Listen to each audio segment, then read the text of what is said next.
صبح بہارا منائیں گے ہم، جشن صبح بہارا منائیں گے ہم، مرحبا کی صدائیں لگائیں گے ہم۔ ہلو، السلام علیکم خالد بھائی۔ اور بھیا کیا حال ہے؟ الحمدللہ آپ سنائیں۔ ارے یہ بتائیں، ٹھیک الحمدللہ، یا رسول اللہ کہنا کیسا ہے؟ جائز ہے کیا ہے؟ کفر ہے، شرک ہے کیا ہے؟ یا رسول اللہ کہنا بالکل جائز ہے، بس اس کے آگے یہ نہ کہا جائے کہ یا رسول اللہ المدد، یہ نہیں کہنا ہے۔ باقی یا رسول اللہ بولیے، کیا دقت ہے؟ وہ تو صحابہ بھی بولتے تھے۔ یا رسول اللہ المدد نہیں بولنا تھا، اگر المدد بول دیا تو کیا حکم آئے گا؟ تو یہ شرک ہو جائے گا، خالصتاً شرک، یعنی کہ آپ اللہ سبحانہ وتعالیٰ کو چھوڑ کے اللہ کے نبی صلی اللہ علیہ وسلم کو الغیب میں مدد کے لیے پکار رہے ہیں، جو یہ پکارنا شرک ہے۔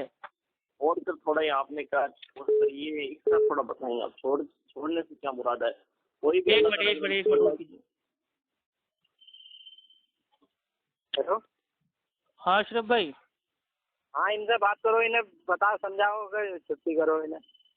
ہاں تو ان سے بات کر رہے تھے، فون ہی کٹ گیا تھا ان کا۔ چلو لگا رہے ہیں، ٹھیک ہے، کاٹ دیا جائے فون۔ ہاں نہ بولو، آ گئے بولو۔ ہلو، ہاں مولانا صاحب جی بتائیے۔ ہاں فون کٹ گیا تھا، آواز ہی نہیں آ رہی تھی، میں ہیلو چلا رہا تھا۔ اچھا، جب جی صحابہ اکرام کے ساتھ جب نبی جا رہے تھے،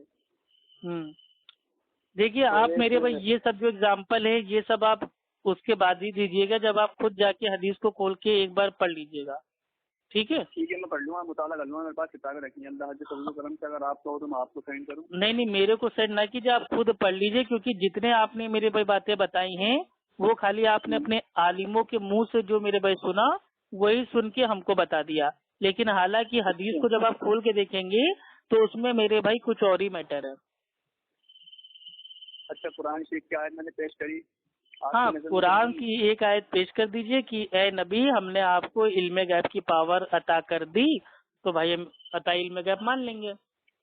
چوتھا پارہ نکالو آپ۔ ہاں بول دیجئے، کوئی دقت نہیں، چوتھا پانچواں دسواں جو آپ کو بولا۔ چوتھا پارہ نکالو آپ، اور نوے رکوع سے شروع ہے، اس کے نیچے وما کان اللہ لیطلعکم علی الغیب ولکن اللہ یجتبی من رسلہ من یشاء فآمنوا باللہ ورسولہ، یہ پوری آیت ہے، اور آپ اس کا ترجمہ دیکھیں۔ ہاں یہ اللہ سبحانہ وتعالیٰ کی یہ شان ہی نہیں ہے کہ وہ کسی مطلب جو بھائی وہ عام لوگ ہیں ان کے اوپر اپنے غیب کو ظاہر کرے مگر اپنے پسندیدہ رسولوں کے۔ اچھا یہ بتائیے آپ ایک بات اور، کہ نبی سن سکتے ہیں یا نہیں؟ نبی سن سکتے ہیں یا نہیں؟ ہاں بتائیے۔ ہاں نبی میرے بھائی جب تک دنیا میں تھے الحمدللہ سن بھی سکتے تھے، دیکھ بھی سکتے تھے، بول بھی سکتے تھے، لیکن اب بھائی وہ قبر کے اندر ہیں تو قبر ایک برزخ ہے، تو بھائی وہ برزخ میں سنتے ہیں، اس دنیا کی باتیں نہیں سنتے ہیں۔ اچھا ہاں بولے تو اگر آپ کا عقیدہ ایسا یہ ہے کہ آپ اور ہم دونوں لوگ فون پہ بات کر رہے ہیں اور یہ قبر کے اندر ہمارے پیارے نبی صلی اللہ علیہ وسلم آرام کرتے کرتے آپ کی ہماری باتیں سن رہے ہیں، تو یہ عقیدہ میرے بھائی غلط ہے۔ اب ابو ہریرہ رضی اللہ تعالی عنہ کہ نبی نے ارشاد فرمایا کہ ابو ہریرہ مجھ پر درود پاک پڑھا کرو آپ، سمجھے؟ تو درود پاک کا کون انکار کر رہا ہے بھائی؟ آپ پڑھیے، صبح شام پڑھیے، ہر نماز میں پڑھیے۔ میری بات تو پوری ہونے دو۔ تو ابو ہریرہ نے کہا، بولے یا رسول اللہ اگر آپ فوت ہو جائیں تو جب بھی پڑھیں؟ تو نبی نے ارشاد فرمایا جی پڑھو، جب بھی پڑھو جب میں فوت ہو جاؤں، تو اس کے بعد جب آپ درود شریف مجھ سے پڑھو گے تو میں اس کا جواب دیا کروں گا۔ تو اس کا مطلب آپ نے اپنی عقل سے لے لیا کہ نبی صلی اللہ علیہ وسلم قبر کے اندر سارے انسانوں کی باتوں کو سنتے ہیں۔ ارے بھائی وہ اللہ تعالیٰ پہنچاتا ہے درود و سلام، وہ سب معاملہ غیب کا ہے، آپ اس میں اپنی عقل کو نہ ڈالیے۔ ارے میرے دوست بھائی قبر ایک میرے بھائی برزخ ہے، اور برزخ کا معاملہ ہے، ہم دنیا میں کہیں پہ بھی ہوں، انڈیا، پاکستان یا بنگلہ دیش یا چائنا یا نیپال، کہیں پہ بھی ہم ہوں، اور اگر ہم اپنے گھر کے کونے میں اپنے دل میں میرے بھائی خالی پڑھ لیتے ہیں اللہم صلی علی محمد، ٹھیک ہے، تو وہ جو ہمارا میرے بھائی جو درود ہے وہ اللہ تعالیٰ اللہ کے نبی تک پہنچا دیتا ہے. اب وہ کیسے پہنچاتا ہے، کیا معاملہ ہے، وہ سب آپ چھوڑ دیجئے، وہ سب میرے بھائی برزخ کا معاملہ ہے. آپ اس کو دنیا پہ قیاس کیسے کر سکتے ہیں؟ جتنا حدیث میں آیا ہے اتنا مانیے. اب آپ کل کو کہہ دو گے کہ میرے بھائی بخاری مسلم کی حدیث ہے، اللہ کے نبی صلی اللہ علیہ وسلم نے فرمایا کہ اللہ سبحانہ و تعالیٰ ہر رات آسمانی دنیا پہ آتا ہے، آواز دی جاتی ہے کہ ہے کوئی مجھ سے مانگنے والا، میں دینے کے لیے ہوں.